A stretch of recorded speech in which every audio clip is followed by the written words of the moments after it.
Time for a service on the BR800C Magnum. All right, the good news, this is pretty simple. All we need is our tool that came with our blower here from Stihl with our Torx bit on the end and then our spark plug wrench on the other side. Now this is a pretty interesting power plant in this 800C blower here. It's what Stihl refers to as a 4-mix engine. So this is a 4-stroke engine with valves and a camshaft, but it does not have crankcase oil. So that's where the mix comes in 4-mix. So you still use your oil gasoline mixture that you would in any 2-stroke engine. That passes through the crankcase before it goes into the engine to lubricate all those components. So that makes our life easier. We do not have to change crankcase oil. So the service on this is pretty simple. We're gonna check the air filter and the spark plug, gasoline pickup in the fuel tank. Now I'll give you a tip here. You do not have to do that if you do not use ethanol fuel. So what I've noticed, if you do run the 10% ethanol fuel, that's regular grade gasoline at most gas pumps these days, that does eat away the rubber on the fuel pickup. If you purchase premium, if it's available in the area without ethanol, you will not have a problem with that pickup and you don't need to replace it. So the first thing we're gonna look at here, service, is our air filter. So it's pretty easy. We take our tool. There's 2 screws in here that our Torx side fits into.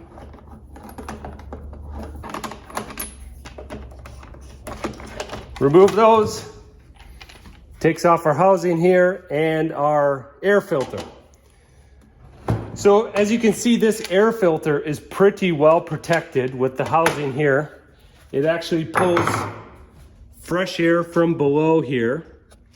And so the idea there is to minimize the amount of contaminants that actually make it to the air filter. So you can see here, mine's pretty darn clean. There's some wispy, pollen or something on there, but this is the intake, this is the environmental side, this is the engine side. You can see that's extremely clean. I'm not gonna bother replacing this if this is black or very dirty. One of the easy tests is if you put it up to the sun and you cannot see through it, it's time to replace it. This one obviously is still in good condition. And this is about a season and a half of blowing on this air filter. So it's not something you have to replace a lot, but I'm just gonna blow it off with the air compressor and put it back in.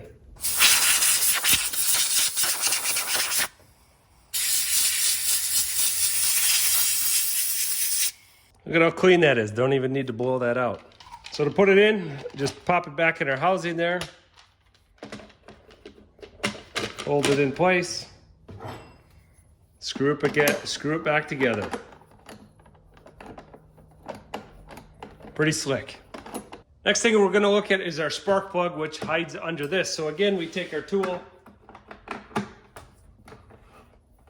loosen up our 1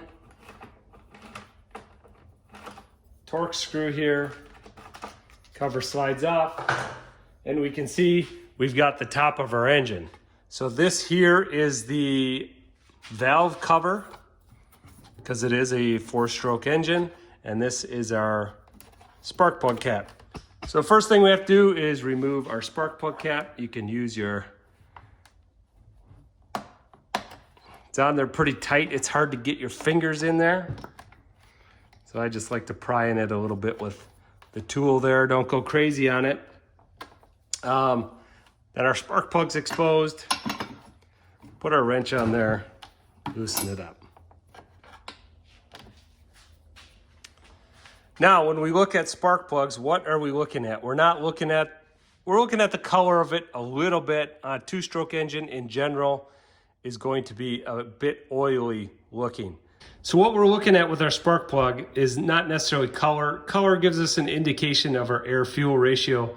This is a electronically controlled carburetor, so I'm not concerned with that. What I'm concerned with is the wear on the spark plug. So what we need to understand with the spark plug, this piece on top is the ground electrode, and the electrode is here, this round chunky part. So if we can get a good camera view of this, What happens is these two parts start to wear away from the high voltage spark arcing between the two components. So the spark will jump from the electrode to the ground electrode, and that thousands of times a minute, and that wears these components down.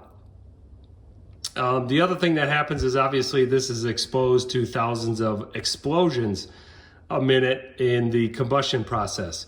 So just in general, there's this lives in a pretty harsh environment, and the metals between the two here erode over time. So a fun fact, platinum, iridium spark plugs, what that does is put iridium or platinum metal on the electrode and then the ground electrode here, so that they wear a lot slower and hold up more over time. But what we could do is visually look at the corner of this type of conventional spark plug and see if there's any wear on that. And what happens over time is this nice sharp corner on that electrode gets to be rounded over time. And so you can see this one's still pretty sharp. So I don't have any concerns with this. This can go back in the machine, but what I'm going to do just to verify that distance between the two is what's called the gap. So this distance between the electrode and the ground electrode is what we refer to as the gap. The specification for this one is 0.028 inches. So let's check and see if it's still at spec. So to check that, all we need is our gap gauge here. You can see this one is 0.71 millimeters. So I'm going to see if that fits. And I can get it started and just barely fits. And so I know this gap is at specification because this is slightly over the gap. And I'll just test, what do we have here? We've got 0.68 millimeter here. We'll see if that one goes, and if it does, it does. So it's between the two, so 0.7 is between the two. It's right at specification, so I don't need to make any changes. If I had to, that's what this device here is for on the other end of my gap tool here, and that goes on the ground electrode like this, and you can bend it up or down to change the gap. I'm not going to do that today because it is correct in its current state. All right, everything checked out on our spark plug, so I'm just gonna put it back in. So one thing, impact tools are more readily available, especially the battery operated ones. Do not start the spark plug with an impact. Do it by hand, so that if you mess up the threads on that, it makes your life very difficult, and you probably have to re-thread it or replace the engine. Just don't go there, thread it in by hand. Make sure you get it started correctly and not cross-threaded. That's once we put our tool on here. There's probably a torque value on this. I don't use it. I like to live dangerously, but don't reef on the thing. It's aluminum threads with the spark plug, with the engine. You can easily strip those out. Just make it tight. Put your cap back on there. You're good. You can see there's some dust, dirt in there, so I'm just gonna use my air compressor here, my blowgun.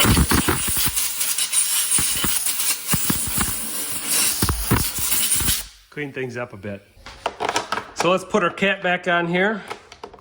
And, reflecting on the spark plug issue, if you have enough wear that your gap is not correct anymore, I recommend just going ahead and replacing your spark plug instead of trying to re-gap it. They're pretty inexpensive, and it'll make sure you're running top notch. Believe it or not, we are done with the service on our backpack blower, so we are ready to go blow some leaves already. Now there is one more check that you might have to do. So the manual calls out, because this is a 4-stroke, it has valves, and the valves and the rocker arrangement wear over time. So there's a valve adjustment that can be made to the valve the clearance between those components. Now in the manual it says don't do it unless it's hard starting, that there's indications that you're building too much compression during the starting sequence. I'm not having that problem, so I'm not going to touch that. But it's one thing to keep in mind if you're running a little rough or it's very hard to start. That would probably be what you want to look at. So if you find this type of content useful or entertaining, please consider subscribing to my channel. I'd appreciate it. And thanks for watching. Adios.